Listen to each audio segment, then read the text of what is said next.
ہم سے موسیٰ بن اسماعیل نے بیان کیا، ان سے وہیب نے، ان سے حشام نے فاطمہ کے واسطے سے نقل کیا۔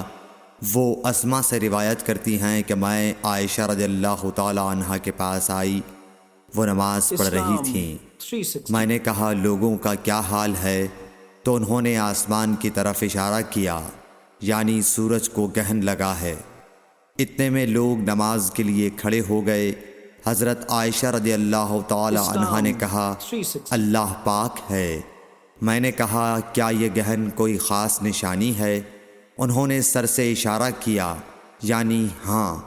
پھر میں بھی نماز کے لیے کھڑی ہو گئی، حتیٰ کہ مجھے غش آنے لگا تو میں اپنے سر پر پانی ڈالنے لگی۔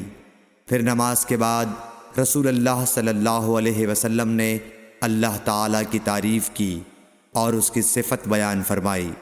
پھر فرمایا جو چیز مجھے پہلے دکھلائی نہیں گئی تھی آج وہ سب اس جگہ میں نے دیکھ لی، یہاں تک کہ جنت اور دوزخ کو بھی دیکھ لیا، اور مجھ پر یہ وحی کی گئی کہ تم اپنی قبروں میں آزمائے جاؤ گے۔ مثل یا قرب کا کون سا لفظ؟ حضرت اسما نے فرمایا میں نہیں جانتی۔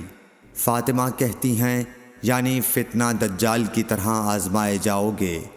کہا جائے گا قبر کے اندر کہ تم اس آدمی کے بارے میں کیا جانتے ہو؟ تو جو صاحب ایمان یا صاحب یقین ہوگا۔ کون سا لفظ فرمایا؟ حضرت اسما نے مجھے یاد نہیں۔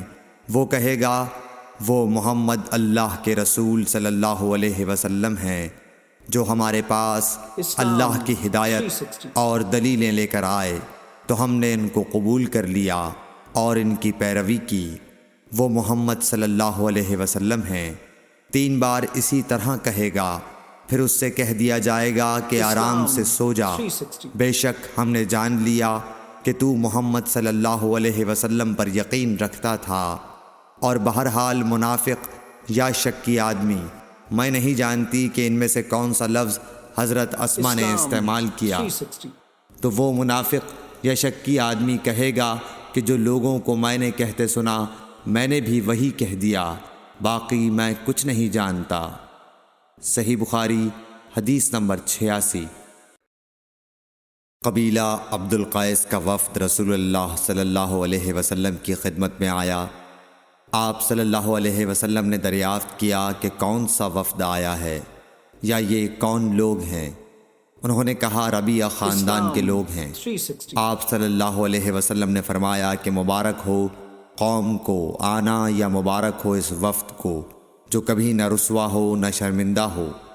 اس کے بعد انہوں نے عرض کیا کہ ہم ایک دور دراز کونے سے آپ کے پاس آئے ہیں، اور ہمارے اور آپ کے درمیان کفار مضر کا قبیلہ پڑتا ہے۔ اس کے خوف کی وجہ سے ہم حرمت والے مہینوں کے علاوہ اور ایام میں نہیں آ سکتے، اس لیے ہمیں کوئی ایسی قطعی بات بتلا دیجئے کہ جس کی ہم اپنے پیچھے رہ جانے والے لوگوں کو خبر دے دیں، اور اس کی وجہ سے ہم جنت میں داخل ہو سکیں۔ تو آپ صلی اللہ علیہ وسلم نے انہیں 4 باتوں کا حکم دیا اور 4 سے روک دیا۔ اول انہیں حکم دیا کہ ایک اللہ پر ایمان لائیں۔ پھر فرمایا کہ کیا تم جانتے ہو کہ ایک اللہ پر ایمان لانے کا کیا مطلب ہے؟ انہوں نے عرض کیا اللہ اور اس کا رسول زیادہ جانتے ہیں۔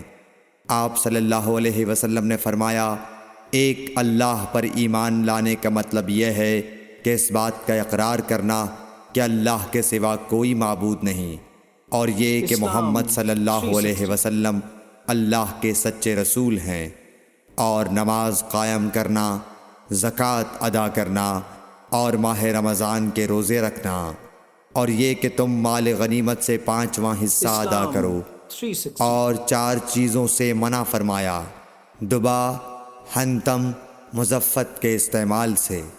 اور چوتھی چیز کے بارے میں شعبہ کہتے ہیں کہ ابو حمزہ بسا اوقات نقیر کہتے تھے اور بسا اوقات مقیر۔